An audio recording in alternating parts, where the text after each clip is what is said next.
نمرود کی جھوٹی خدائی کا ناقوس بج رہا تھا۔ بابل میں ہر دروازے پر نمرود کا بت رکھا ہوا تھا۔ جو شہر میں داخل ہوتا اس کو اس بت کے آگے اپنی پیشانی جھکانا پڑتی۔ اللہ نے حضرت ابراہیم علیہ السلام کو رشد و ہدایت کا نور دے کر کے اس دنیا کے اوپر بھیجا۔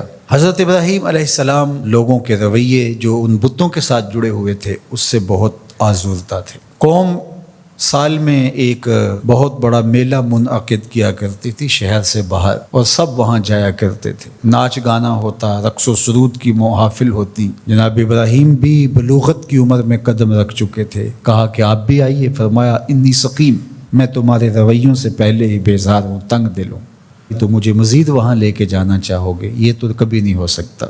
تو وہ بتوں کے آگے مختلف اشیاء رکھ کے چلے جاتے تھے۔ تو ابراہیم علیہ السلام گھر سے نکلے، ہاتھ میں کلہاڑا لیا اور ان کے مرکزی بت خانے میں داخل ہو گئے۔ دیکھا کہ انواع اقسام کے کھانے ان بتوں کے سامنے پڑے ہیں، تو کہا کھاتے نہیں ہو؟ اب وہ کیا جواب دیں؟ مجسمے ہیں پتھر کے۔ تو دوسرا سوال کیا، ما لکم لا تنطقون، بولتے نہیں ہو؟ کچھ بولو نا، کیوں نہیں کھاتے ہو؟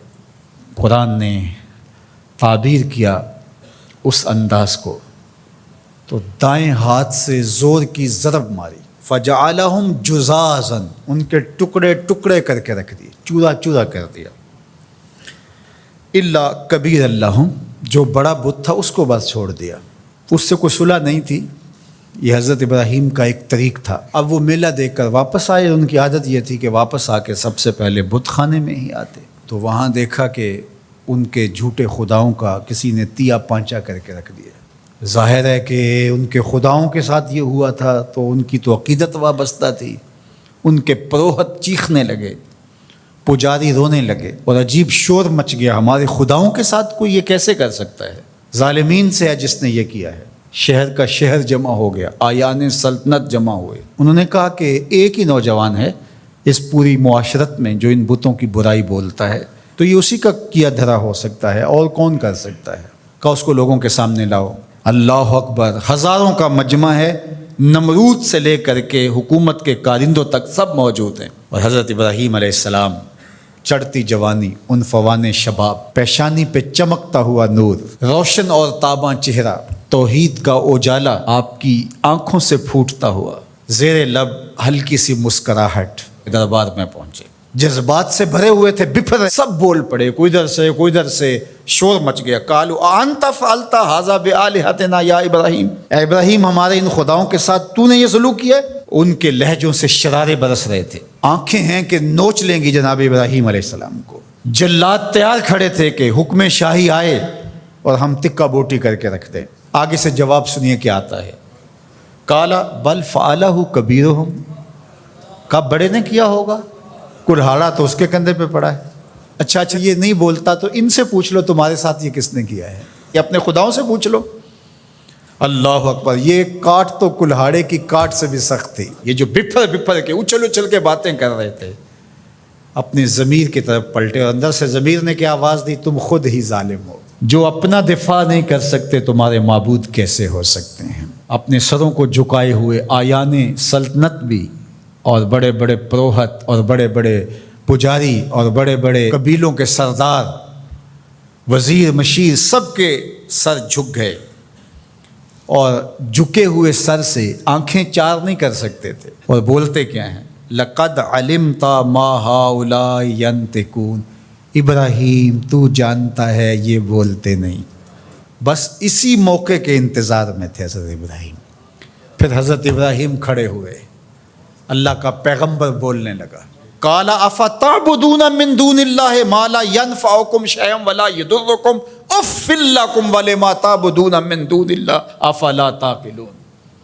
کا افسوس ہے تمہارے اوپر، ان کو پوچھتے ہو جو تمہیں فائدہ بھی نہیں دے سکتے، نقصان بھی نہیں دے سکتے۔ اف لکم، یہ کاٹ ہے جو کلہاڑے سے بھی سخت ہے، یہ ضرب لگ رہی ہے، اف لکم، افسوس ہے تمہارے اوپر، ولما تعبدون من دون اللہ، اور ان پر افسوس ہے جن کو تم اللہ کے علاوہ پوچھتے ہو۔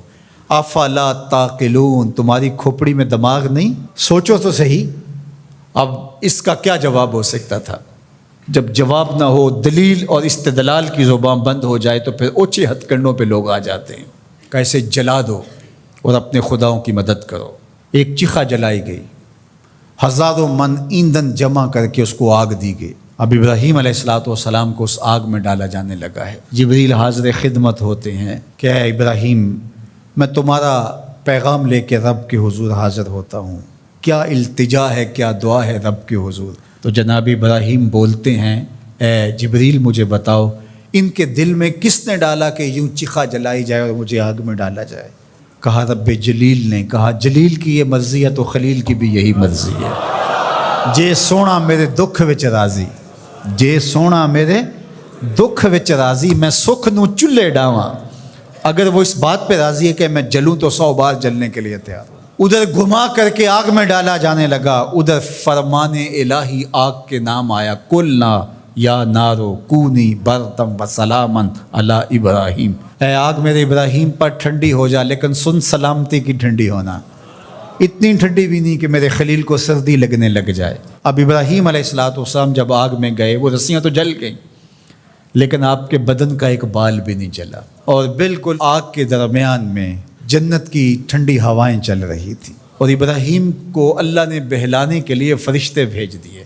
40 دنوں کے بعد جب آگ بجھنے لگی اور کوئلے دہک رہے تھے اور آگ کے لاوے کم ہوئے، تو لوگوں نے دیکھا کہ ابراہیم تو کوئلوں سے چلتے ہوئے یوں آ رہے تھے جس طرح کوئی نازنی پھولوں پہ چل کے آ رہا۔